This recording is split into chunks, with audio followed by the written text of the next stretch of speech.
Today, if you are a parent who is struggling with an adult child and the choices and the decisions that they have made are causing you to feel guilty, shamed, or burdened, this is for you. Today, I'm going to read day 19 from my parent guide, 31-day parent guide intention cards, also in booklet form. It says, I detach from my adult child's struggle. They are responsible for their own life and choices at a certain point in their life. I own my part, but release all guilt, shame, or burden from decisions they make or the path they choose. That's a lot there. You can screenshot that. You meditate on this, because if you are struggling because your child is on drugs, your child is dealing with the wrong crowd, your child has just went and left. And I'm not talking about what you think and want them to do, but I'm talking about decisions that are hurting themselves and hurting others.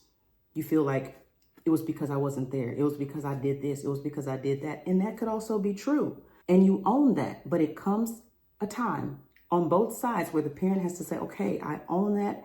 I forgive myself. I ask them to forgive me, whether they choose to or not. And you have to release that. We're all humans. We all make mistakes. We all do things because we didn't get what we should have gotten, and so we couldn't give it to them. And I have had that same story with my own kids. There were some things that I did as far as making them be a certain type of way when it comes to religion and dragging them to church and all the things, because that's what happened to me. Or whatever you choose, whatever you feel like you've done that you shouldn't have done to your kids because your parents did it to you. And there were some things that I went through, marrying the wrong person, all that, and then having to go through all that pain and healing with my children. So I projected some things onto them. I own that. But when they become adults and they come to a certain point in their life, they have to take responsibility for their own choices. And you have to detach. You have to detach and say, okay, I own my part, but they have to also own their own part. You have to release all guilt, shame, or burden from the decisions they make or the path they choose. It gets to a point where that's the path that they're choosing. And that's not because of what I did 10, 15 years ago. It could be a result. It could be a byproduct of it. But at the same time, I detach. Me and my daughter, we've been through that. We've done videos about it. Meditate on the word detach. I detach from my child's adult struggles.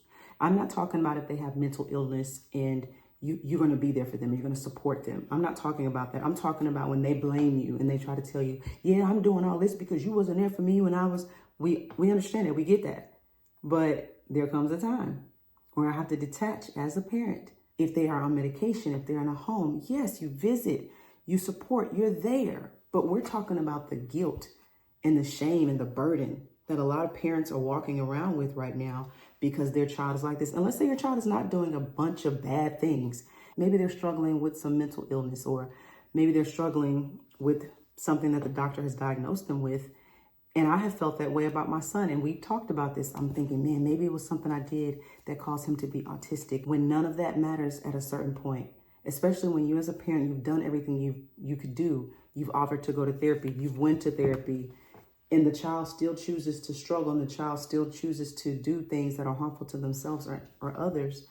That's when you have to release and you have to detach and send them love, send them light, send them peace. Be there when you can, and if you can, when it doesn't disturb and take away from your peace. But carrying all of this guilt and shame, yes, see somebody. If you need to see somebody, a professional, then you do that so you can process through all of that, because now your life is on hold and your life has blocks because you're carrying a burden and shame that is now the responsibility of that other party, your child, your adult child. And we're not talking about the ones who truly need mental health support. We're talking about the ones that's out there just acting a fool and just acting out. And this could be 4-year-olds, 6-year-olds. It doesn't have to be just an adult child. It can even be younger children. And I see where parents feel so guilty because my 4-year-old is just a monster, or because the school is constantly calling me, I must have done something wrong. Maybe I didn't parent them right. Why come other kids are doing well and mine is not? So what you want to do is start to manifest a different environment for yourself as a parent.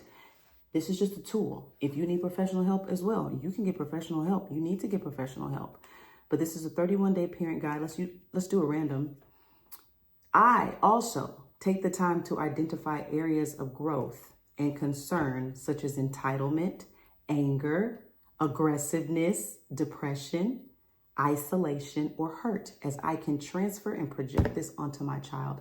I love when I just do a random one because it's always in alignment with the one that I had selected, pre-selected for the day, whatever day it is, because today is April 13th, and I did a random there, April 19th. Look at that. I also take the time to identify areas of growth. When I'm doing well as a parent, I identify that, but also areas of entitlement. Where do I feel entitlement? Where am I angry and projecting it on to my child? Being aggressive, depression, and all the other ones that I read, because I can transfer that. And some of you did transfer and project that onto your child. I know I did. When I was going through my divorce, I did project some things onto my kids. And that's when Farrah was a beast. In whatever grade that was, it was elementary. She was a beast because I was projecting a lot of hurt and anger onto them. And just, you know, how you just be screaming at them all the time, whooping for anything, all those kind of things. Y'all know. But then there came a time where I said, okay, this is why she's acting like that. This is why. And then I had to detach. But I also took the time to identify. And that's what I said in this card too, is I said that you have to, where I say it? Oh, right here. It says, at a certain point in their life, I own my part. And that's what we're doing here. We're owning our part. What do I need to address within myself so I don't project it onto my child? And if I have, I'm going to forgive myself, ask for their forgiveness, and do whatever it takes to heal that. 31-day parent guide, intention cards at IamDorian.com.